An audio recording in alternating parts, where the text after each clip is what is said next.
Even though some people feel that Formula 1 is only about driving, it is something far beyond that in reality. There is a big set of regulations that should be carefully followed by the driver to record a legal victory at the end of the race. The pit stop is an important component of Formula 1 racing, and there is a set of regulations that are essential to be followed within the pit lane by each driver to create a fair game. In the case of violating these regulations, we have seen that many drivers are subjected to severe punishments even after recording victories or podium finishes at the end. The aim of this video is to investigate about the pit stop regulations in detail. But before we proceed, hit the subscribe button and smash the bell icon for more exciting updates.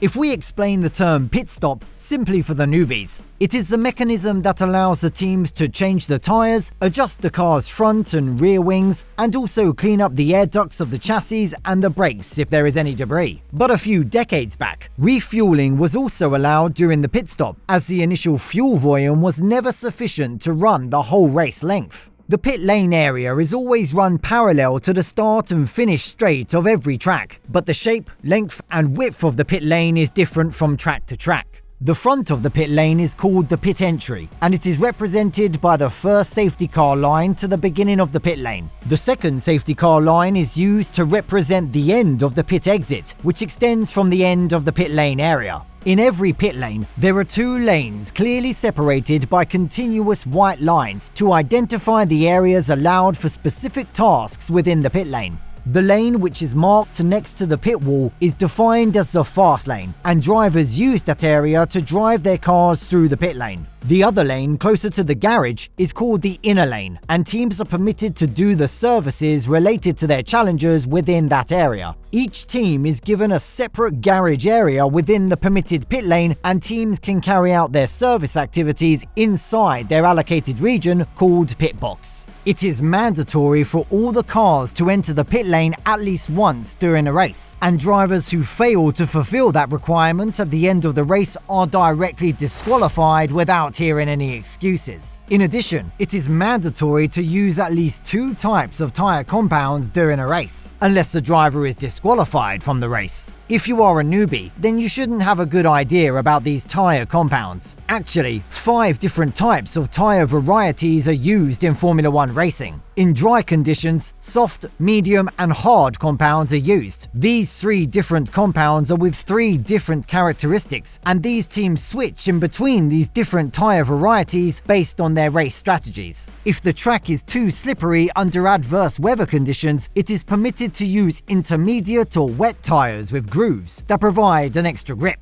So, drivers can't run on one compound throughout the race, according to the current regulations, and switching to at least one other compound is mandatory.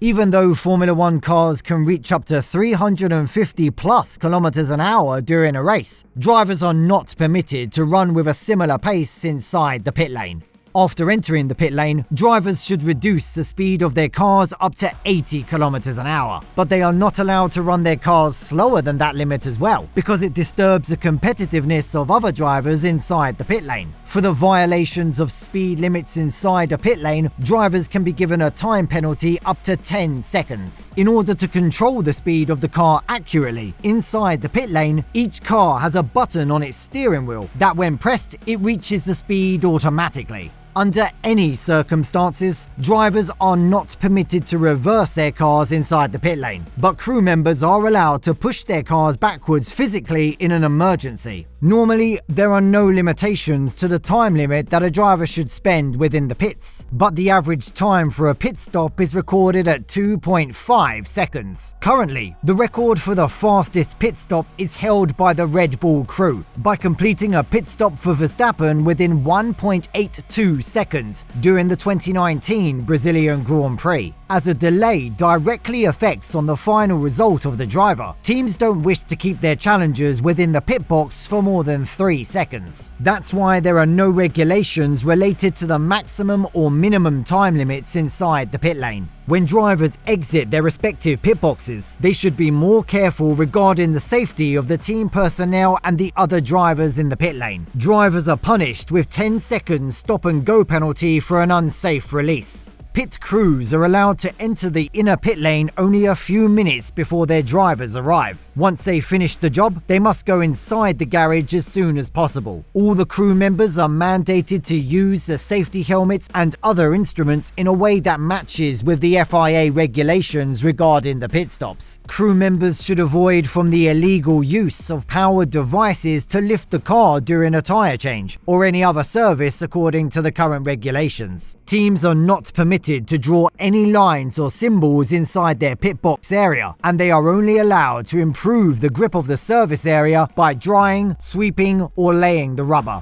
Simply, that is how the pit lane of Formula 1 works under a set of strict regulations. So, the pit stop is not a simple tyre changing mechanism as it appears. The pit crew of each team also has a huge responsibility towards a race victory, and a mistake of 1 or 2 seconds from their side is enough to lose several track positions, putting all the efforts of the driver at risk. What do you think about the current pit lane regulations in F1? Are there any points to improve? Share your thoughts in the comment section below. Thank you so much for watching the video. If you enjoyed the video, subscribe to the channel to get more exciting Formula 1 news. See you in the next video, guys. Goodbye.